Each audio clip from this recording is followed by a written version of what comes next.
Suspense.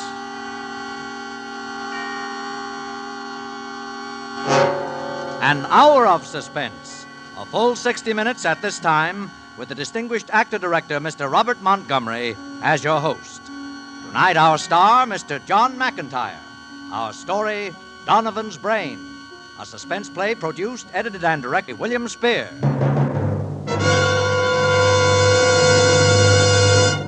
Mr. Montgomery. The man across the table was talking about shaved heads and electricity, and I was listening. I'll have to admit it, I'm pretty much of a layman when it comes to things like that. I imagine you are, too. But the man I was talking with was a specialist. I sought him out after we decided on our suspense play for tonight. As you know, we're doing Donovan's Brain, and the man across the table who discussed shaved heads and electricity with such final authority was an eminent brain surgeon. Now, I don't know very much about the human brain. I have one, and I use it occasionally, I hope. But I leave the clinical knowledge up to the brain specialists, like the man across the table. To this man of science, I posed the momentous question, what about the brain? And he started in. Your brain, he said, is something less than 2.5% of your total body weight.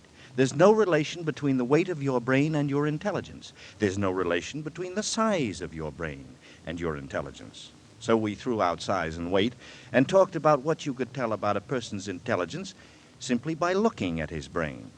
And it develops, you can tell quite a lot by looking. An intelligent person's brain is more complex in appearance than a stupid person's. It has more grooves and depressions, convolutions, he called them. Well, that was all right with me.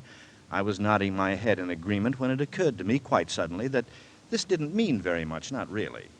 Because I can't look at somebody's brain, even if I wanted to. You can't either. We have to depend on other ways of judging people's intelligence, on how they act, what they say, what they do. The brain specialist told me about that, too. He said the brain acts as a storehouse for our knowledge. It also is the power that directs that knowledge. So when we act, we are merely putting direction to what we know. How a man acts, the direction he takes, is his own decision. It's an individual matter. And that interests me. The highly intelligent, highly moral lawyer and the deceptively crafty, highly immoral crook may well have the same amount of knowledge, but the way each directs his knowledge is entirely different. Why? Psychological fiber. That's what the brain man called it. Your psychological fiber is either weak or it's strong, so far as the pressures of living are concerned. If it's strong, the worries, the fears, the tragedies of life can't throw you off your course, can't influence your direction. But if it's weak, these same worries and fears and tragedies take on exaggerated proportions. You lose your sense of direction, and the result is fixation or obsession or insanity. Our play tonight is concerned with the brain, the man who directs it, and what happens to his psychological fiber. It is the story of Dr. Patrick Corey and Donovan's Brain, a tale well calculated to keep you in suspense.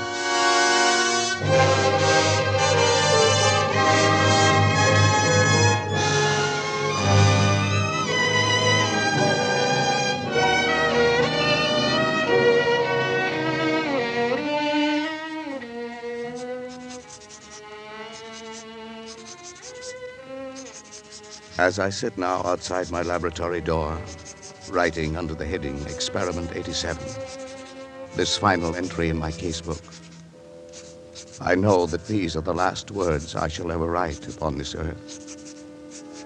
I neither ask nor expect forgiveness now or hereafter. And for those who seek some explanation, I refer them simply to this casebook. Let them read it carefully. From its first entry on that ill-starred day of December the 5th.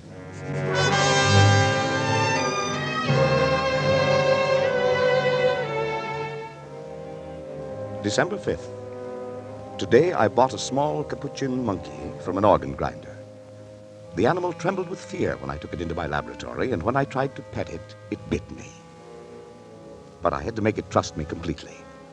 Fear causes an excess secretion of adrenaline, resulting in an abnormal condition of the bloodstream, which would throw off my observations.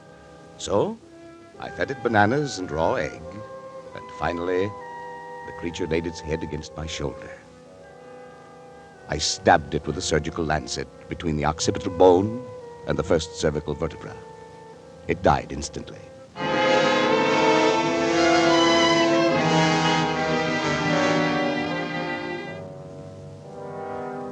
Well, David, what do you think of it? Well, it's pretty amazing, all right. You see what I've done, don't you? Well, I think so. You think so? Good Lord, don't you know? Well, after all, Dad, I'm only a second-year medical student. What of it? When I was a second-year medical student...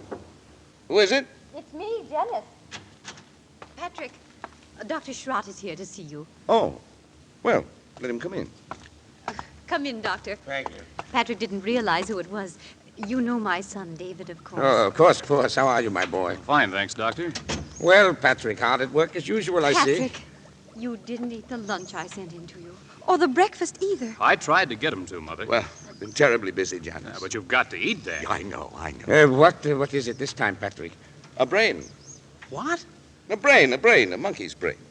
Oh, Well, what about the brain? Well, I'm trying to see how long I can keep the tissues alive. Is that it? In that jar? Mm-hmm. There's considerably more to it than just a jar, though. You want to see how it works? but is it still alive? In a way, yes. It's a fairly simple device, actually, Doctor. It's a variation on Carrel's mechanical heart. See, the brain lies in a bath of blood serum. These rubber arteries are fixed to the vertebral and internal carotid arteries of the brain. And the blood substance is forced through the cycle of Willis to feed the tissues. And over here, I've installed a small pressure pump that forces the blood circulation. See? But how do you know it's alive? Well, that's very easy to determine. The brain, when functioning, gives off infinitesimal electrical impulses. And they can be measured. As a matter of fact, I've hooked the encephalograph to a small amplifying system. The brain impulses can actually be heard. Here. I'll turn it on.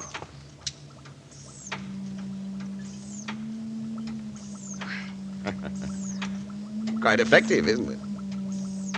Yes. Yes, it's effective, and it's wrong, Patrick. It's terribly wrong. I've tried to tell him, Dr. Schrott.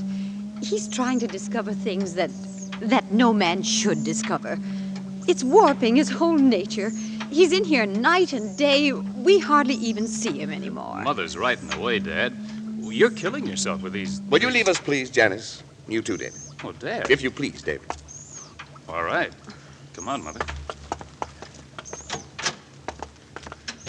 It's wrong. It's wrong. In heaven's name, what's wrong with it? Oh, you and your mechanistic philosophy. Trying to reduce life to a mere matter of chemicals and test tubes. The origin of life is from a higher domain than that, Patrick, and you're profaning it.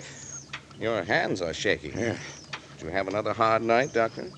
Oh, you can taunt me if you like. I've made a mess of my life, that's true. But I wouldn't have a part of what you're doing for all the success in the world. Oh, nonsense. You can't stop the progress of science. Every discovery of whatever kind is a step forward. And if I can prove that the brain can perform certain functions outside the body, who knows where we may be able to go from there? How do you know that thing in there doesn't feel pain? How do you know it isn't writhing in agony? Brain tissue itself is insensitive. You know that, Doctor. But as to the feeling, look. I'll switch on the encephalograph.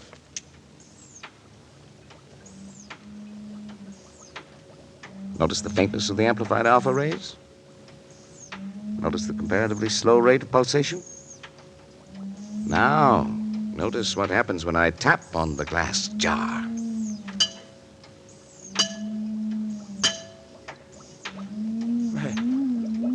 Why, it feels. It thinks. Well, I wouldn't go so far as to say that, but it certainly shows marked reaction to an external stimulus. I wouldn't believe it possible.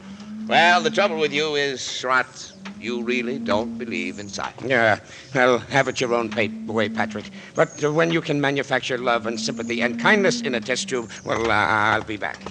Are you leaving? Yes. Patrick, Yes? do me a favor. Shut off the pump and let that poor thing in there die. Let it die? Yes. Why, if it were within my power to grant, that little brain would live forever.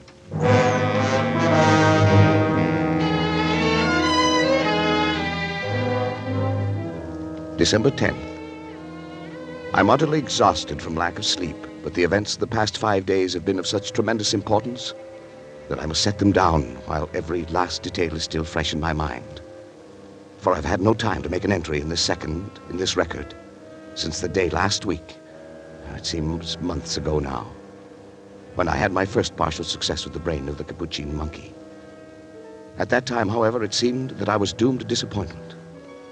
In spite of all my efforts, the brain of the monkey ceased to live at 12:14 that night. Tired and disheartened, I lay down to sleep on the cot in my laboratory. But at that very moment, fate was contriving an occurrence which now seems destined to have the most profound effect not only upon my own existence, but perhaps upon that of all mankind.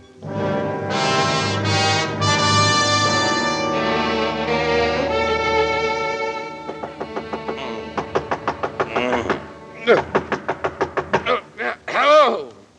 What is it? Dad, Well, come in. What's the matter? it's Dr. Schrott. Schrott, what in the world does he want? It's 2 o'clock in the Well, morning. there's been an accident or something. He's pretty upset. What of it? Where is he? He went outside again. He's at the laboratory door. Well, all right. Patrick. Oh, thanks heaven, my boy, thank heaven. What's the matter? There's been a plane crash on the mountains. Only one of them left alive. I brought him this far, but he needs immediate operation. And That's your job. You're county physician. Patrick, it's multiple fractures of both legs. The arteries are severed.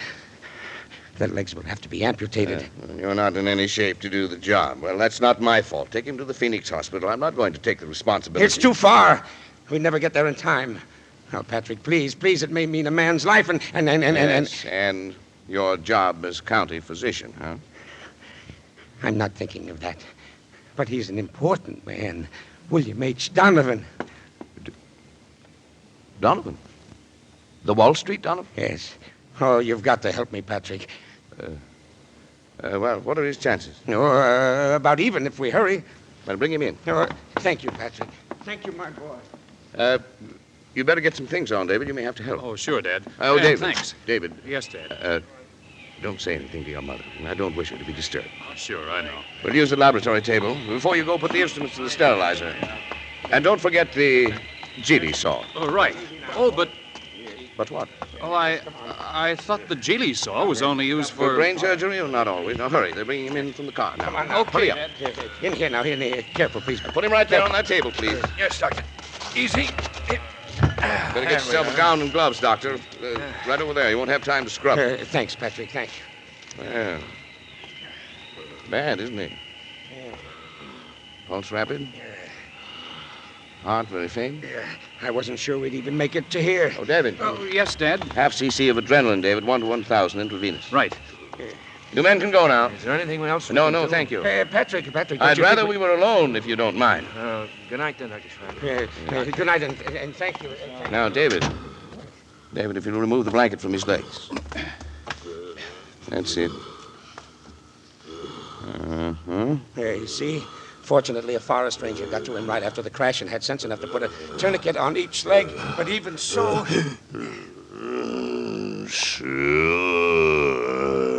Sure. We'll get it. Sure.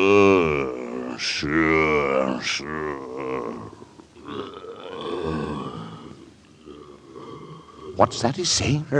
Something like sure. He said it over and over. Well, that's funny. He's got a foreign accent. He's an Armenian, I think. He changed his name to Donovan. I hadn't realized he was deformed. Well, it doesn't show us much in his pictures. Now, Patrick, I think we ought to begin. There's no use amputating those legs. No use. He'll be dead anyway by morning. Well, won't he? Well, I suppose you're right, Patrick. You know I'm right. But still, we ought to try. We can't refuse to operate just because... We are going to operate. Syringe, please, David. The large one. Here you are, Dad. Anesthetic. Will you give it, Dr. Schreiber? Right. Scalpel, please, David. And the Gili saw. Gili saw. Patrick. Well, No, I won't let you. after your performance tonight? But he's still alive. Precisely.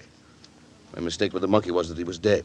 I don't intend to make it again. Come, David, discount. Are you out of your mind? You're taking a man's life. I'm giving him life. Donovan won't die anyway. I mean, he would die, of course. But for a while, at least. Donovan's brain will live.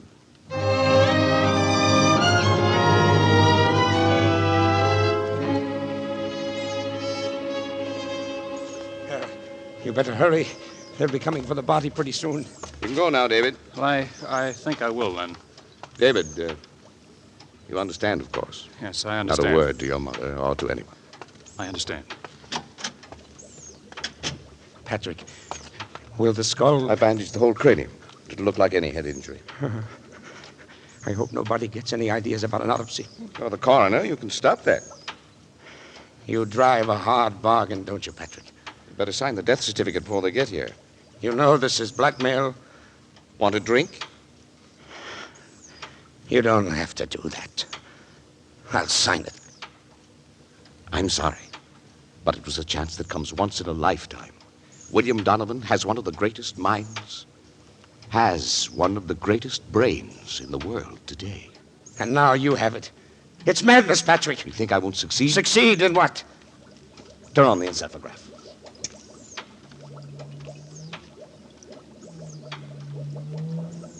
Yeah. Simple alpha waves, no different from the monkeys. You can't take a human brain out of its body and expect it to function. It never occurred to you that the brain might simply be asleep? Asleep? Certainly. Operation like this is a severe shock. Now, tap on the glass.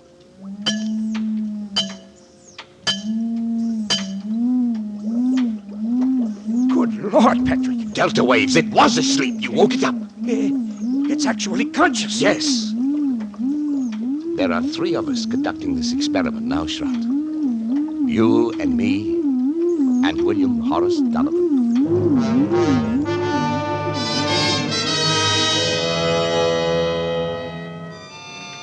December 17th. I've moved my bed into my laboratory, but I've scarcely slept in 6 days. There can no longer be any doubt that the brain responds like a sensitive seismograph to vibrations near it, including the sound of my voice. Yet I found no method of communication with it. I've devised a simplified Morse code consisting of taps on the glass container together with voice vibrations. Perhaps we can teach the brain.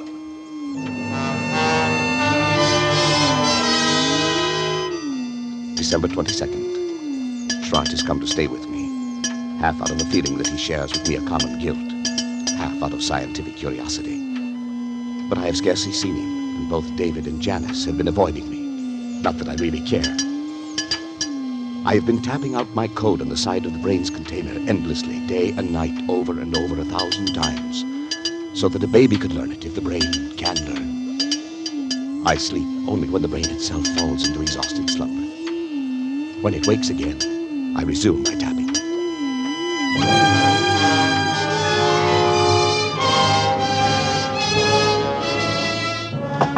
Shrout!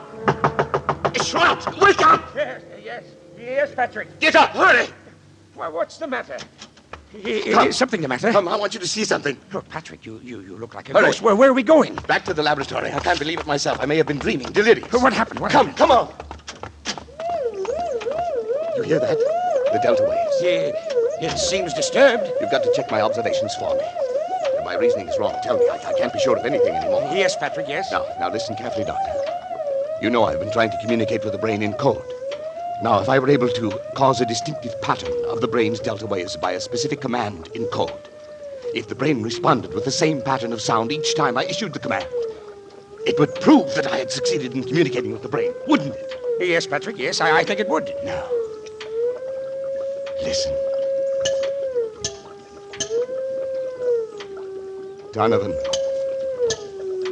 Donovan. If you understand, think 3 times of the word talk. 3 times. Talk. Talk. Talk.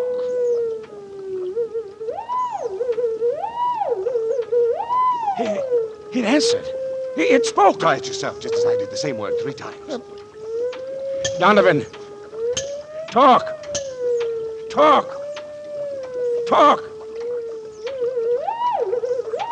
Then I'm right. It's true. Patrick, this thing has learned to talk.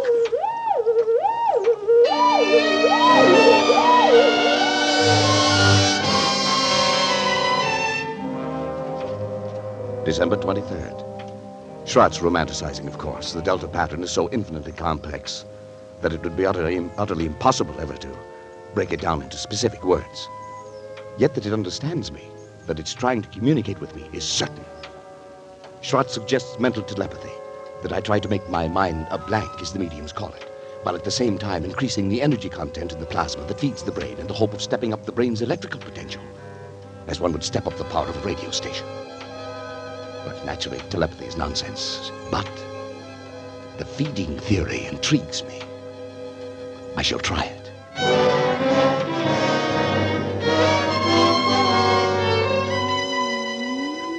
December 31st. Notice today, for the first time, 2 distinct nodules of new brain cells on the frontal lobex. Electrical potential is increased to 510 microvolts. I've begun smoking cigars, although I've always hated them before. Nerves, I expect. January 6th. Nodule still growing. Electrical potential 1450, but with no observable results.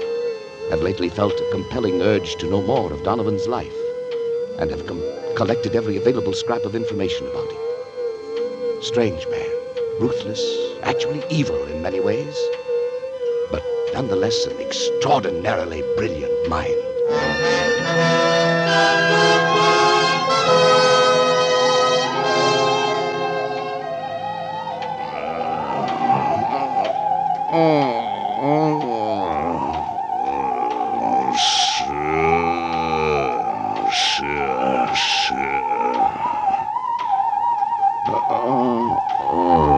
It will be the test. You agree, of course. Sure. Patrick! Patrick! Wake up! Patrick! Patrick! Sure. What is it? I thought I ought to wake you up, Patrick. You were moaning in your sleep and talking. Talking? What did I say?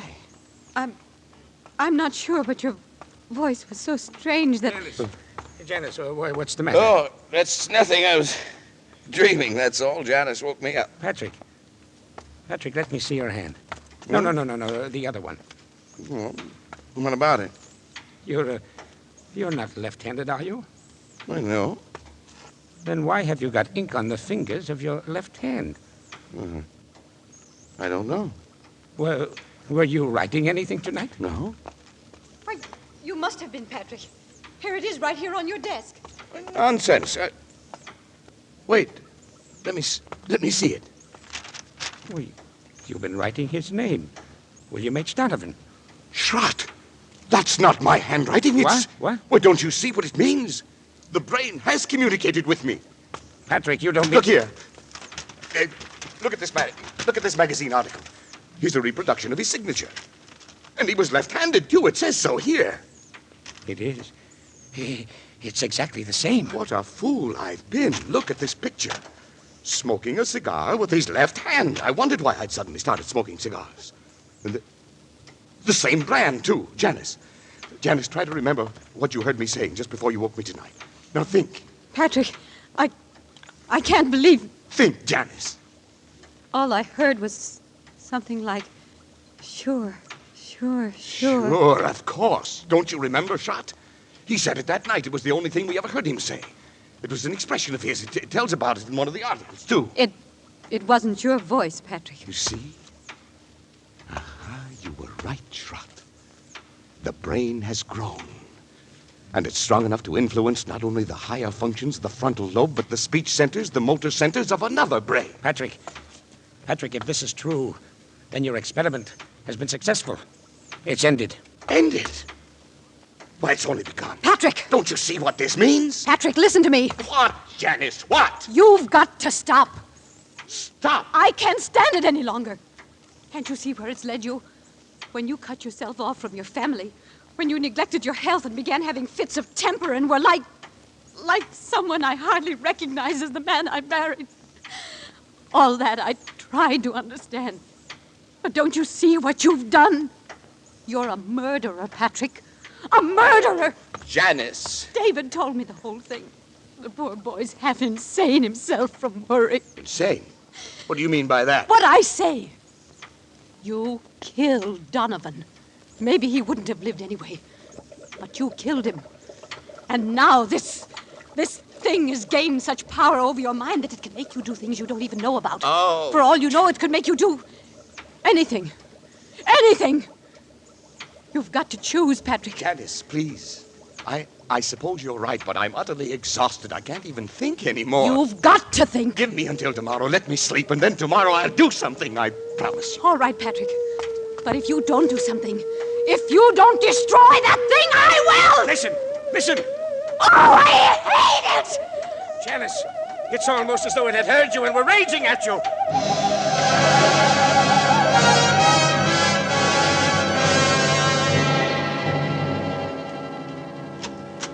This way, please, Dr. Corey. But, Patrick, why are we going in here? A psychiatric I told you I'd clinic? do something, darling, and I've got an idea. You mean having yourself psychoanalyzed? Something like that? Something like that. I'll tell you about it later, dear. First, I want to talk to this man alone. Dr. Zanger, this is Dr. Corey. Oh, how do you do, Dr. Corey? I've heard something of your work. Oh, yes. Oh, and this is Mrs. Corey. Oh, of course. Excuse me. I'm happy to meet you, Mrs. Corey. Thank you, Doctor. Won't you come into my office, Doctor? Yeah, Janice, would you mind waiting here in the reception room? I'll be out in just a moment. Why, certainly, dear. In here, please. Well, Doctor, she seems quite normal. I had expected from what you told me on the phone. Yes, I know, but I can assure you, deeply as it pains me to do so, that she's quite insane. Oh, I see. Paranoia. She's always been a little jealous of my work, but lately she's developed a most extraordinary delusion. She thinks that I've created some sort of a monster in my laboratory that controls that controls my mind, my actions. Yeah, I have heard of such cases. It was a great shock to me. I thought of you at once, of course. I'm putting her completely in your hands. Well, it is a little unusual, but since you are yourself a medical man... I know you do everything you can. Yes, you definitely wish then to commit her, huh? Yes. You have the papers. Here they are. Just your signature will be enough. There you are. You'll keep me informed. Oh, naturally. Well, goodbye then, Dr. Corey. We will do what we can. Patrick. Mrs. Corey is staying with us, Miss Wilcox. Yes, Dr. Zanger. Patrick, come back. Oh, it's all right, Mrs. Corey. Patrick? Just come inside with me, please. Patrick, No. where are you going? Come along, Mrs. Corey. Let me go. It's all right. Come Let me go! please. Oh, Dr. Corey, Yes? about the bill, how do you wish it to be handled? Sure. I'll take care of it by the week. The checks will be signed William H. Donovan. Sure.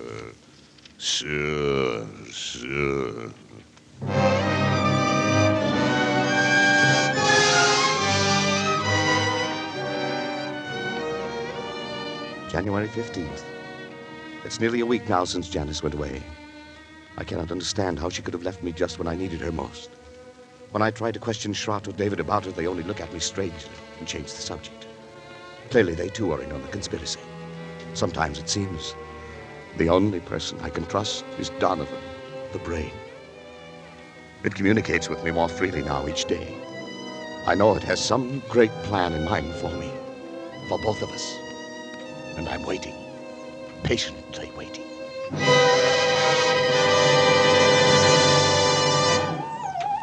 Donovan. I'm listening, Donovan. Don't be angry, Donovan. I'm trying to understand. I'm listening, Donovan. I'm listening.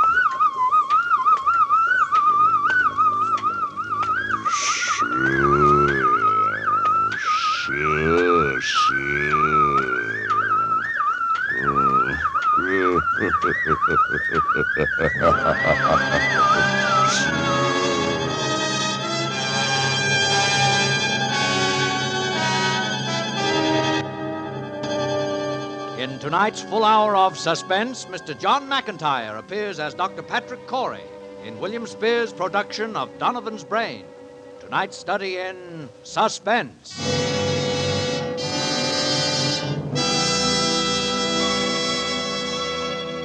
In just a moment, we will return with Act Two of Suspense. This is CBS, the Columbia Broadcasting System. And now, back to our Hollywood soundstage and your host for Suspense, Mr. Robert Montgomery. At the outset of Experiment 87, we were concerned with a man of science who had a wife and a son whom he loved and who loved him. He was a gifted scientist, dedicated to his work, and he signed his name with his right hand, Dr. Patrick Corey. That was before Donovan's Brain. That was before his psychological fiber weakened against the force of a powerful obsession. And with this weakening, his power to direct his knowledge has become twisted. Now we look again at Dr. Patrick Corey, man of science. He has alienated friends and family. He has had his wife committed to an institution. His entire life has become a thing contained in a vat, controlled by pounding electric waves, and he signs his name with his left hand, William H. Donovan. And now, with John McIntyre as Dr. Patrick Corey, and with Act Two of Donovan's Brain, we again hope to keep you in suspense.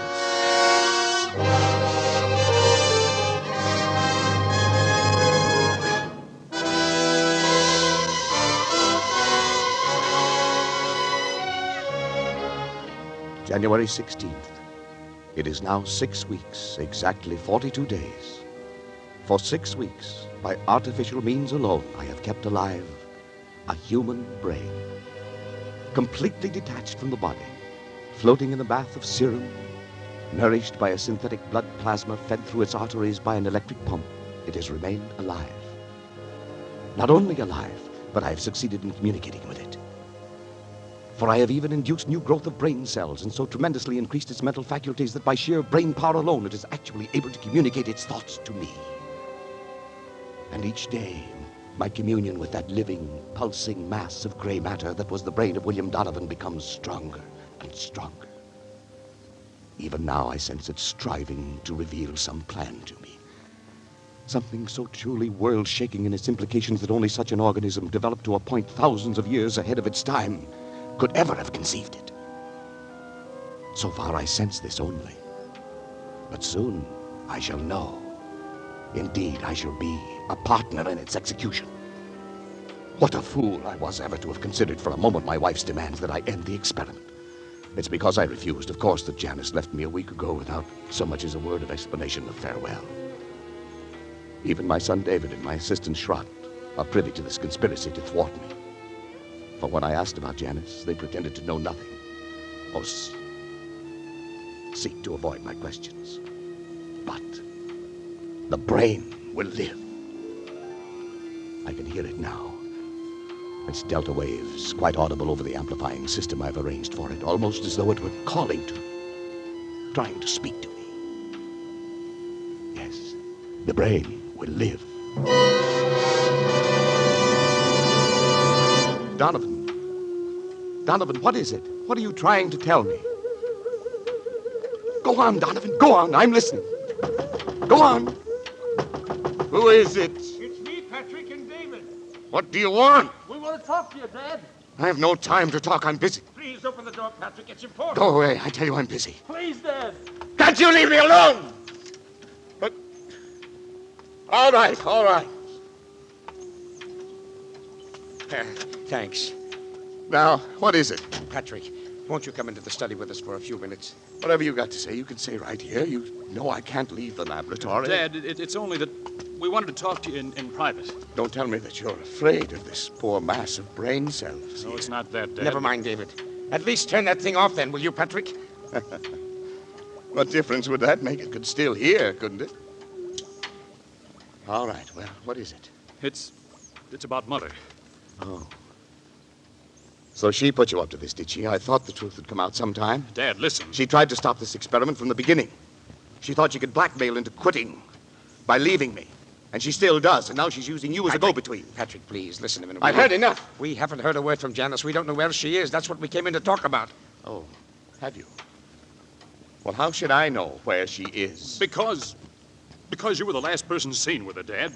I was. Don't you remember, Patrick? You took her into town with you. You wouldn't tell any of us why. Oh, yes. Of course. For a moment I'd forgotten, but what of it? Don't you remember what happened then? Well, of course I remember. She left me, that's all. Well, where, Dad? Where did she leave you? What were you doing? I don't know. We were in some big public building. It's the city hall, courthouse, taxes or something, and the next thing I knew, she simply disappeared. Is that all? Didn't she say anything? Didn't she at least tell you why she was going? How do I remember what she said? It's been a week and more. I've hardly slept. And you know I've been working night and day. Yes, that's just it, Patrick. What do you mean by that? Patrick, you say that the brain communicates with you, tells you things about its past life, suggests thoughts. Well, if the brain can make you think things, why can't it also make you forget things? Leave me alone. Dad, are you sure? Are you sure you don't know what's happened to Mother? No, I tell you, But no. don't you see what you might have done? In heaven's name, stop now while there's still time. Get out of While here! there's still time to help Janice, if there is. While there's still time to help yourself, Patrick. Shut off the current. Let the brain die. Kill it, Patrick. Kill it. Get Kill out, it. both of you. Get out! Get out!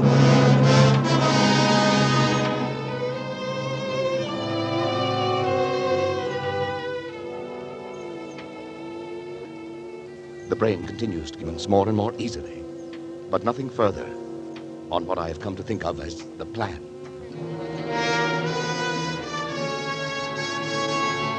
I am now sleeping a great deal, but my dreams are becoming increasingly troublesome, although I'm at a loss to analyze them.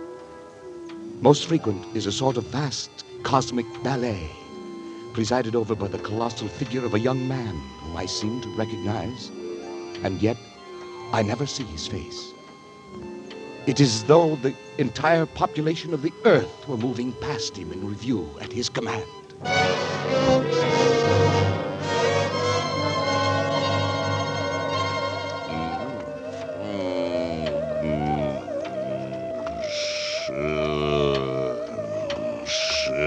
Sure. Now. Do it now. Help me! Now. Help!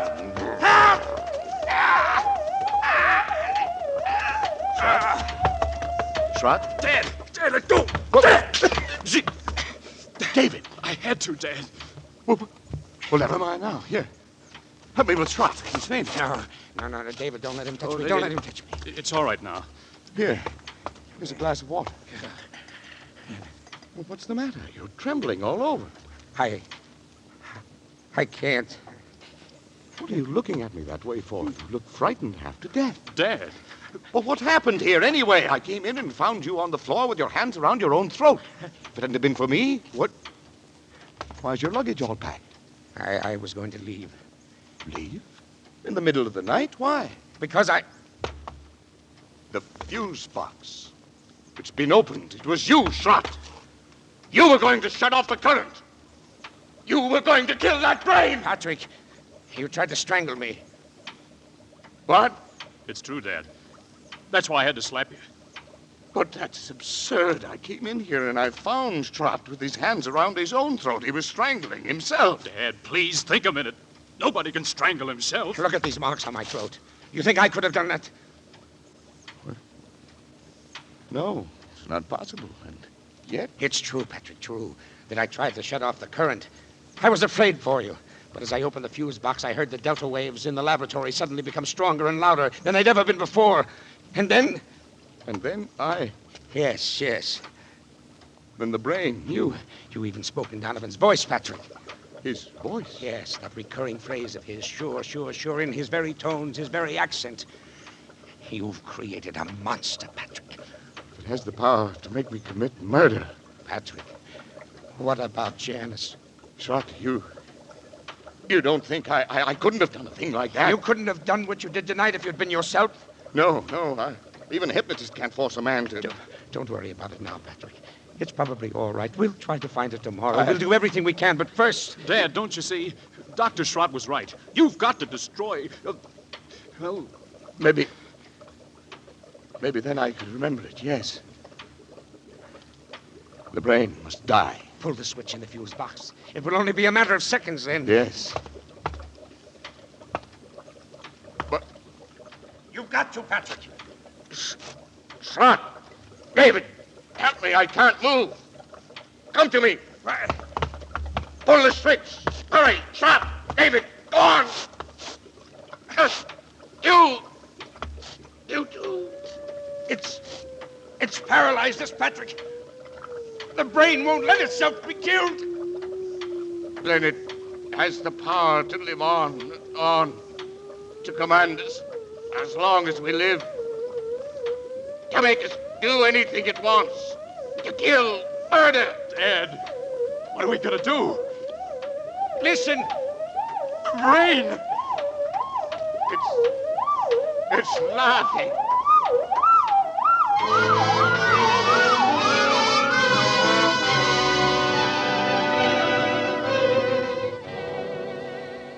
February 2nd. Schrott has left. He had to, of course, for his own protection, if nothing else.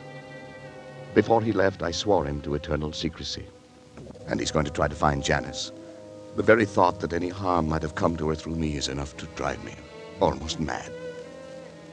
As for David, he's strong enough to prevent any untoward accidents. And he's volunteered to stay with me. He'll sleep at night behind locked doors. We must devote every faculty we possess, together and independently, to finding a way of destroying the brain. Perhaps while it sleeps, although it seems to have developed tremendous powers of the subconscious which operate even in sleep. A recurring dream. The now oppressive sense of some further task to be performed continues. Oh, if Janice were only here. Even her presence, I know, would help immeasurably to combat this fearful thing. A terrible thought crosses my mind. Could Schrott have left if the brain had not, for some reasons of its own, actually wanted him to leave?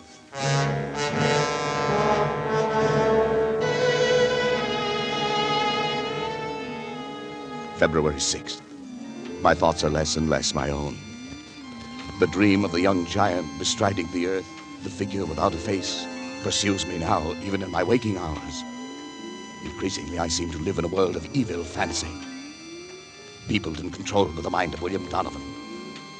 And worst of all is the obsession that there is some fateful role not yet revealed to me, that I have been assigned to play in it. But I've not given up hope. I must destroy the brain. The possibility has occurred to me. I must give it more thought. If Janice were only here.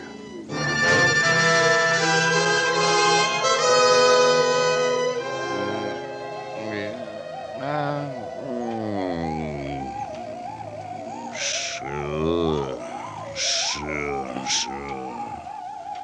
There is not much time, but time enough. Sure.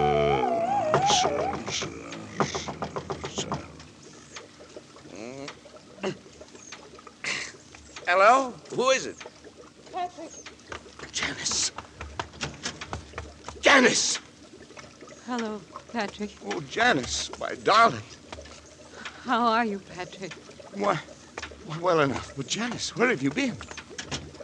Where have I been? Yes, well, you had no idea. I've been half crazy worrying about you. Did Schrott finally find you? Uh-huh. Schrott found me. Well, Janice, why did you leave me that day? Why didn't you at least tell me? Where did you go? I was with friends. Did Schrott tell you anything? No, nothing special. Janice, I know I haven't been a very good husband these last months. I haven't been very kind or considerate or even civilized. I haven't been myself, Janice. I know, Patrick. My poor darling. But if you'd only known how I missed you after you left, how I needed you. I need your help, Janice. I know, Patrick. I came back to help you. But what? Where's... Only asleep in the next room ever since... That is, lately he's tried to make it a point to sleep only when I do. Keep an eye on things. Patrick, I'm going to help you. All I can. Any way I can. I'm going to. But first, I want to take David away. David? Because I don't think it's good for him to be here. I don't think that you... Then Schrott did tell you. Yes, Patrick, he did. Oh, Janice. Oh. I don't know what to do. My mind is only half my own. Lately, I don't even know what I myself, or whether I'm someone else. It's like some frightful nightmare, only I don't wake up. I'm afraid I'll never wake up. My poor dearest. Janice, you do love me still. Yes, Patrick. It's the only thing I have left, Janice. It's what I've counted on and clung to. And that somehow, out of your love, you'd find a way to help. No one else can. I know. Poor old Schrott didn't even dare to come back. Yes, well, I can't blame him. Patrick, I don't want to torment you. It's only that perhaps we can find a way if we know all the facts. What, Janice? Don't you really know where I was? No, how could I? Don't you remember where you took me? Where I took you? You took me to a psychiatric clinic, Patrick. You had me committed. Oh, Janice. No, Patrick. Not you. Donovan. It was because I tried to make you stop the experiment. Kill the brain. As you left me there, you even spoke in Donovan's voice. Sure, you said. I thought they were the last words I would ever hear you speak. Oh, Janice, forgive me. I couldn't persuade anyone I was sane. After what you told them, everything I said only made them think I was mad. I'm not mad. Am I, Patrick? I'm not mad.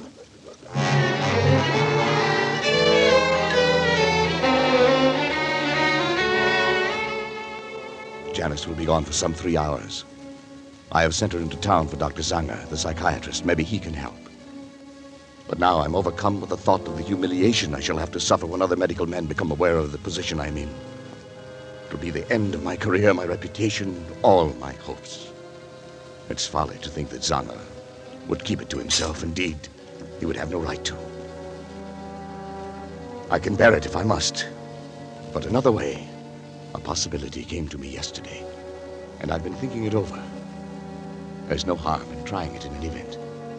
I must try. I have 3 hours.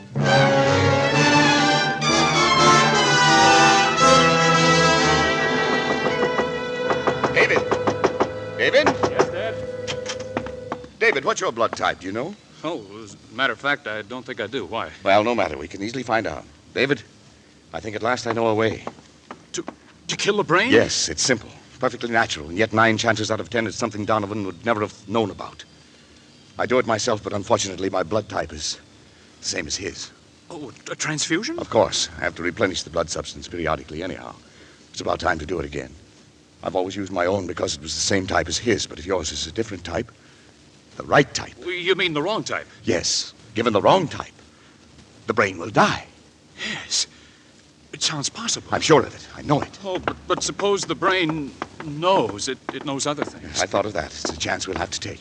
If you're willing. Oh, of course I am, Dad. Then we'll take a blood sample now. Come to the laboratory. If only I have the right type. Or rather, the wrong type. If you haven't, we'll find someone who has. Maybe Schrott. Now, just lie down there on the table. You want a tourniquet on your arm. There. I'll put it on. This small syringe will do it. Now. Go ahead. I'm ready. David.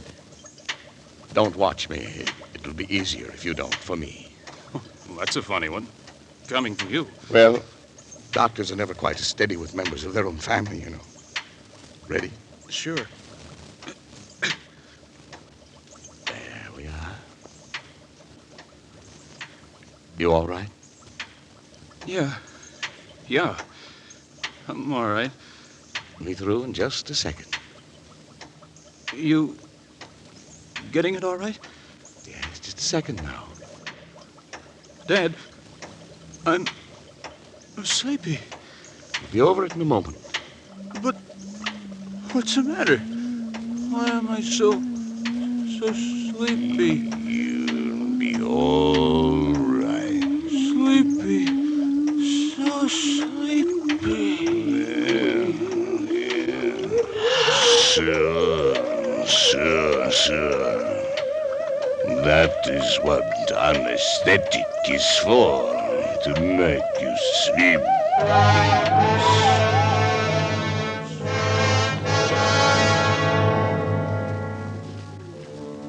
I was somewhat surprised to find the instrument sterilized and already lying out. But I worked more rapidly and skillfully than ever before in my life. I made an incision just below the hairline, laying back the scalp as far as the base of the skull. I trepanned the cranium at 2-centimeter intervals, working back and downwards to the upper edge of the occipital bone. With the GD saw, I cut through the connecting bone structure and removed the entire top of the cranium, placing it in saline solution to preserve it.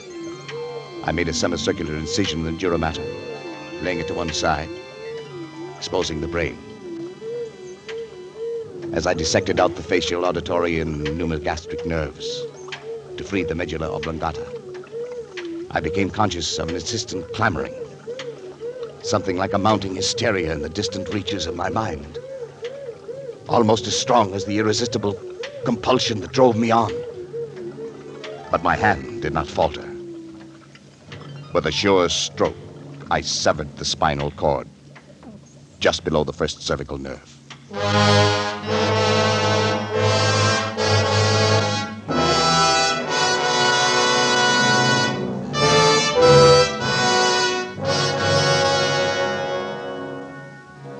As I make this last entry, with that awful guilt upon my soul, even now I cannot fully comprehend how it has been possible for any man, by mortal or immortal means, to be driven to such a crime.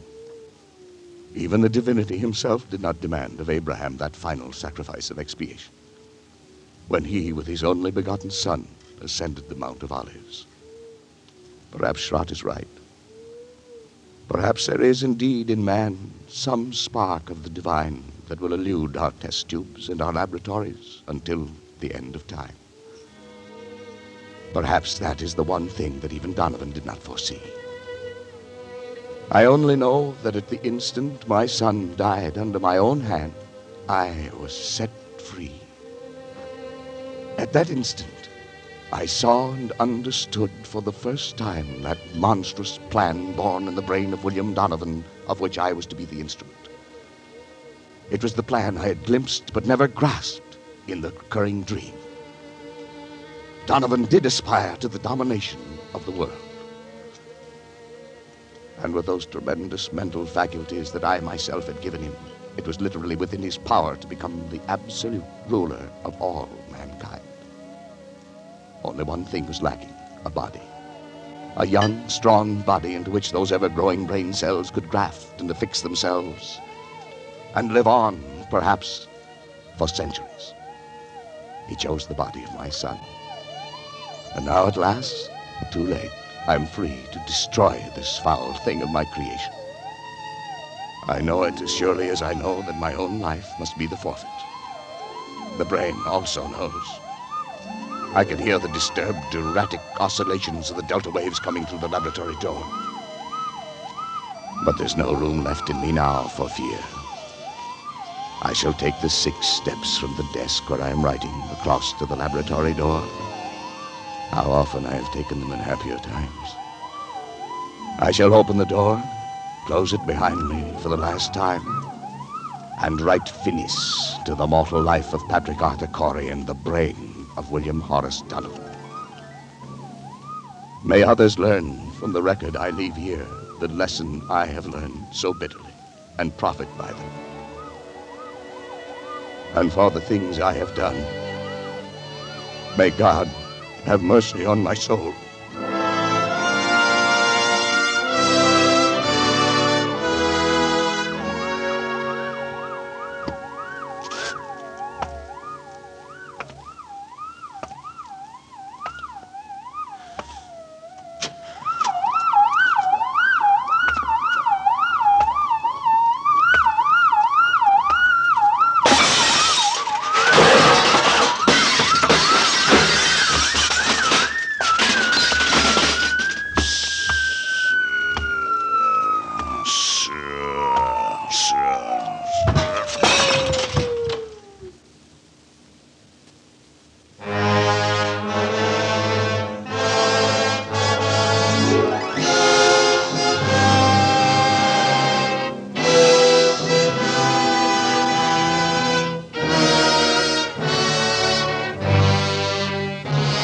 Arizona, February 7th. The bodies of Dr. Patrick Arthur Corey and his son David were found in Dr. Corey's own laboratory early today.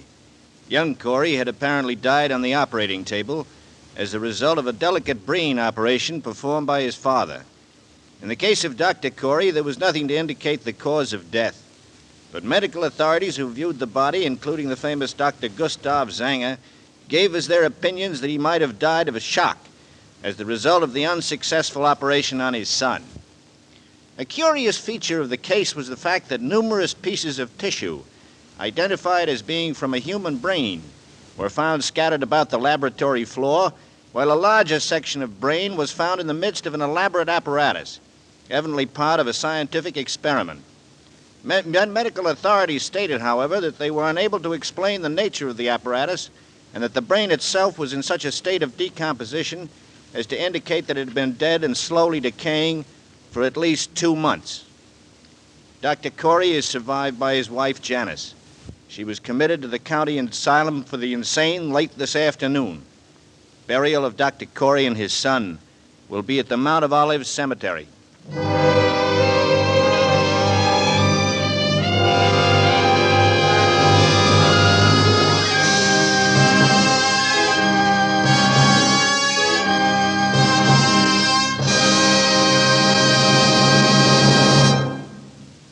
For his superb performance as Dr. Corey, our appreciation and thanks to John McIntyre. Tell me something. If you were going to make a room in your home available for renting, would you accept this man? He's personable in manner and appearance, and he pays well. He's alone, no wife, no children, no pets. He owns a Bible, reads it, and quotes from it freely. He asks only to live undisturbed in a quiet room. There, I think that's about all. No, there is one thing more. He has one abiding dislike. He can't stand sin. Well, how about it? Would you rent him a room? I suggest you wait to answer. Yes, I strongly suggest you wait until next week, when I appear at the home of Mr. and Mrs. Robert Bunting as the lodger from the famous novel by Mary Belloc Lowndes. Mr. Montgomery may currently be seen in the Universal International production Ride the Pink Horse. John McIntyre may soon be seen in the 20th Century Fox production Northside 777. Donovan's Brain by Kurt Siodmak was adapted for suspense by Robert L. Richards and was produced, edited, and directed by William Spear. Lud Gluskin is our musical director and conductor, and Lucien Morawek composes the original scores. Next week, hear Robert Montgomery as the lodger on radio's outstanding theater of thrills, 1 hour of suspense. This is CBS, the Columbia Broadcasting System.